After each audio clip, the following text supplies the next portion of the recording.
आपको मैं बता दूं कि अनुच्छेद है वो 394 से 395 तक अनुच्छेद दिए हुए हैं और अनुच्छेद में जो भाग है वो 22 भाग है। अब हम चलते हैं दोस्तों, आपको बताऊंगा कि इसमें कौन से अनुच्छेद में किसका वर्णन किया गया है। अनुच्छेद 1 जो है इसमें संघ का और संघ के नाम का और उसके कार्य क्षेत्र का वर्णन किया गया है। दोस्तों संघ अनुच्छेद 1 में संघ का नाम या और उसके कार्य क्षेत्र का वर्णन किया गया है।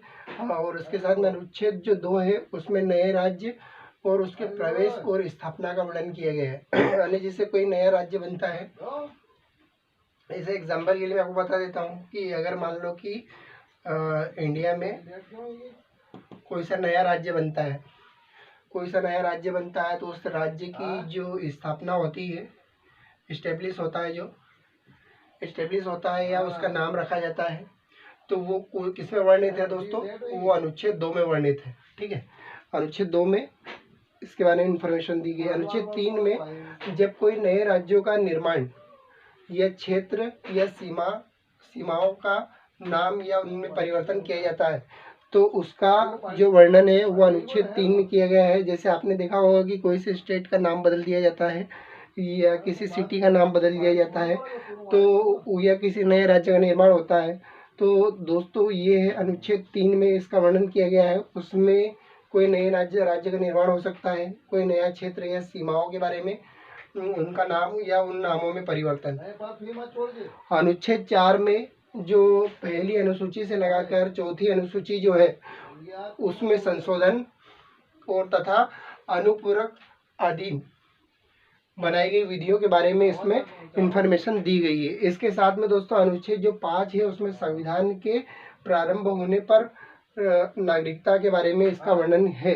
अगर आपसे क्वेश्चन पूछा जाता है कि संविधान के प्रारंभ होने पर नागरिकता कौन से अनुच्छेद में दिए गए, आपको ऑप्शन अगर दे दिया अनुच्छेद 3, अनुच्छेद 4, अनुच्छेद 5 या अनुच्छेद 6, तो आपको राइट आंसर पता होना चाहिए कि किस में दिए गए हैं, अनुच्छेद 5 में। इसके साथ में दोस्तों अनुच्छेद जो 6 है इसमें पाकिस्तान से जो भारत प्रव्रजन, मतलब जो ऐसे व्यक्ति या ऐसे सिटीजन जो पाकिस्तान से भारत में प्रव्रजन मतलब भारत में आए हैं, उन कुछ व्यक्तियों के का अधिकार किसमें दिए गए हैं, अनुच्छेद 6 में दिए गए। इसके साथ में दोस्तों अनुच्छेद जो 7 है उसमें पाकिस्तान से प्रव्रजन, यानी पाकिस्तान से प्रव्रजन हुआ है उनका वर्णन जो है अनुच्छेद 7 में है। ठीक है, इसके बाद में दोस्तों अगले हम चले अनुच्छेद 8 पे, जो भारत से बाहर, यानी अनुच्छेद 8 में जो भारत से बाहर रह रहे ऐसे व्यक्ति या ऐसे भारतीय जो भारत से बाहर रह रहे हैं उनके लिए अनुच्छेद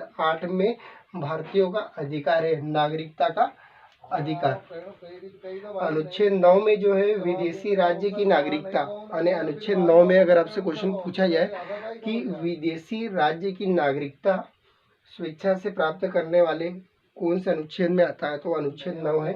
और इसमें जो दोस्तों विदेशी राज्य की नागरिकता स्वेच्छा से अर्जित करने वाले व्यक्तियों का अधिकार किसमें दिए गए दोस्तों, अनुच्छेद 9 में दिए गए। ठीक है, ये उल्टा भी पूछ सकता है वो एग्जाम में, वो कभी चाहे तो वो सीधा पूछ सकता है कि अनुच्छेद 9 में किसके बारे में वर्णन है, तो वो आपको बताना है विदेशी राज्य की नागरिकता स्वेच्छा से अर्जित करने वाले व्यक्तियों की नागरिकता अधिकार।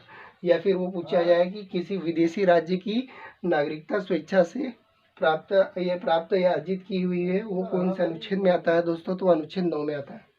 इसके बाद में जो अनुच्छेद 10 है, अनुच्छेद 10 में नागरिकता के अधिकारों का बना रहना, यानी आपसे पूछा जाए कि नागरिकता के अधिकारों का बना रहना किस अनुच्छेद में दिया वर्णन है, तो आप बता सकते हैं कि वो अनुच्छेद 10 में है।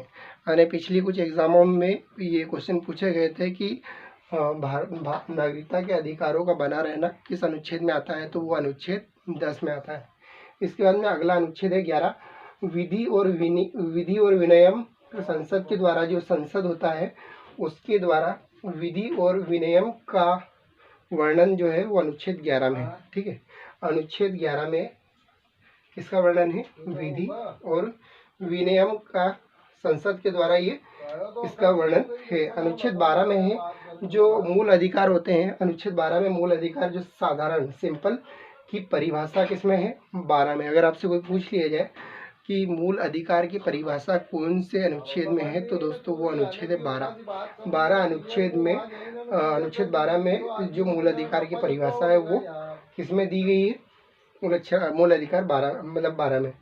इसके बाद में अनुच्छेद 13 में विधियां और असंगत या परिकल्पन, ये किसमें, मूल अधिकारों में है। मूल अधिकार अनुच्छेद 13 में इसकी विधियों के बारे में वर्णन है, और ये असंगत या अल्पीकरण जो मूल अधिकारों के बारे में वर्णन किसमें दिया गया है, विधि का अनुच्छेद 13 में। आपसे पूछा जा सकता है क्वेश्चन की मूल अधिकारों में असंगत या अल्पीकरण विधियां जो है वो किसमें है, अनुच्छेद 13 में। इसके साथ में जो अनुच्छेद 14 है दोस्तों, विधि के समक्ष समता का अधिकार। अगर आपसे क्वेश्चन पूछा जाए कि समता का अधिकार किस अनुच्छेद से रिलेटेड है, तो दोस्तों अनुच्छेद है वो 14। और इसमें इस तरीके से क्वेश्चन पूछा जा सकता है कि अनुच्छेद 14 में आपको 4 ऑप्शन दे दिए जाएंगे कि अनुच्छेद 14 में की डिटेल बताइए, तो उसकी डिटेल है विधि के समक्ष समता का अधिकार। ठीक है, ये इसकी एक शॉर्ट फॉर्म बनाया मैंने, ये इससे आप याद रख सकते हैं। अनुच्छेद 15 जो है, अनुच्छेद 15 में धर्म, मूल वंश, जाति, लिंग व जन्म स्थान के आधार पर विभेद के बारे में इसमें जानकारी वर्णित है। अब मैं आपको फिर से एक बार रिपीट करता हूँ। अनुच्छेद 1 जो है उसमें संघ का नाम और क्षेत्र के बारे में जानकारी है। अनुच्छेद 2 नए राज्य और प्रवेश और स्थापना के बारे में उसमें जानकारी मतलब उसका वर्णन है उसके अंदर। अनुच्छेद 3 में नए राज्य का निर्माण, क्षेत्र, सीमा या नाम में परिवर्तन अनुच्छेद 3 में है। अनुच्छेद 4 में पहली अनुसूची से चौथी अनुसूची के बीच में जो भी उसमें मतलब विधि या सुधार या कुछ भी ऐड किया जा सकता है, तो वो किसमें है, वो अनुच्छेद 4 में। अनुच्छेद 5 में दोस्तों संविधान के प्रारंभ पर नागरिकता के बारे में जानकारी इसमें वर्णित है। अनुच्छेद 6 में पाकिस्तान से जो भारत में प्रव्रजन हुए हैं उनके होने करने वाले कुछ व्यक्तियों का अधिकार है।